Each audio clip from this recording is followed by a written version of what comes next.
I was reading through an old 1942 tank platoon manual, and something that caught my eye is how it emphasized that tanks need to be cresting a hill all at the same time.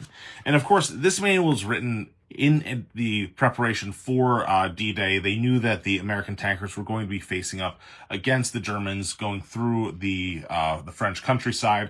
So a lot of rolling hills, a lot of farm fields, a lot of tree lines that, of course, the Germans are going to be setting up in with tank destroyers like the Stug, as well as, anti-tank guns. So, of course, they're going to be occupying defensive positions where they can and trying to ambush the more numerically superior Americans going into the assault.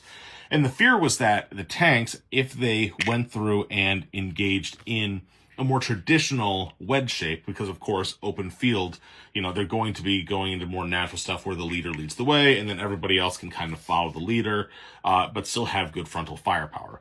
If they commit to the assault and on that last rolling hill over and going into the attack, what's going to happen is that one tank is going to be exposed first, and the Germans are going to be able to identify that tank, traverse, shoot, and he is going to get whacked and blown up. And then the next tank will be committed, at which point he will get blown up. And then the third tank will show up, and that guy will get blown up. And by committing piecemeal from that wedge formation, the tanks are just going to be destroyed individually, one at a time, and the attack will stall. Whereas if the tanks are committed all at once, and the leader is able to go from the wedge and make sure everybody gets on line and moves up, so they all crest the hill simultaneously, what's going to happen is that these guys are going to get target overload. They are not going to be, even if they get a shot off, they are not going to be able to engage all the tanks at once, and then our American tanks are going to be able to engage them and overwhelm them with their superior firepower to the defenders over here. Now, of course, this seems kind of straightforward, but understand at the time how significant this would have been with the older technology. Of course, tanks back then were much, much slower than our modern equivalents of, modern automotive technology moves stuff a hell of a lot faster than the early Shermans and everything like that.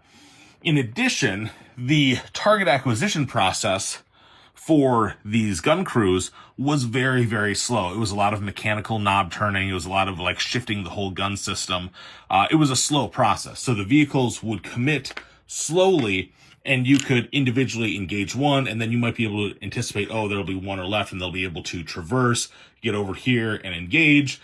But if they all showed up at once, and suddenly the gun is oriented, here, to go from here to there is kind of a slow process, and it's just going to be overwhelmed that much faster compared to other weapon systems. Nowadays, this probably isn't going to be as big of a deal because anti-tank weapon systems are so much smaller, more portable, they are faster firing, they are more lethal, and can be engaged with from a longer distance. So it may not be as valid today to be as concerned about cresting all at the same time, especially when modern tanks are just going to zip over this hill real quick. But it's important to evaluate how tactics are derived based on the technology of the time. How does it impact your thought process? And especially when we're talking about, this was leading up to D-Day, the American troops had not done this before. So people had to figure out, what is this going to look like? What do we need to make sure that people are trained on before they actually encounter combat for the first time?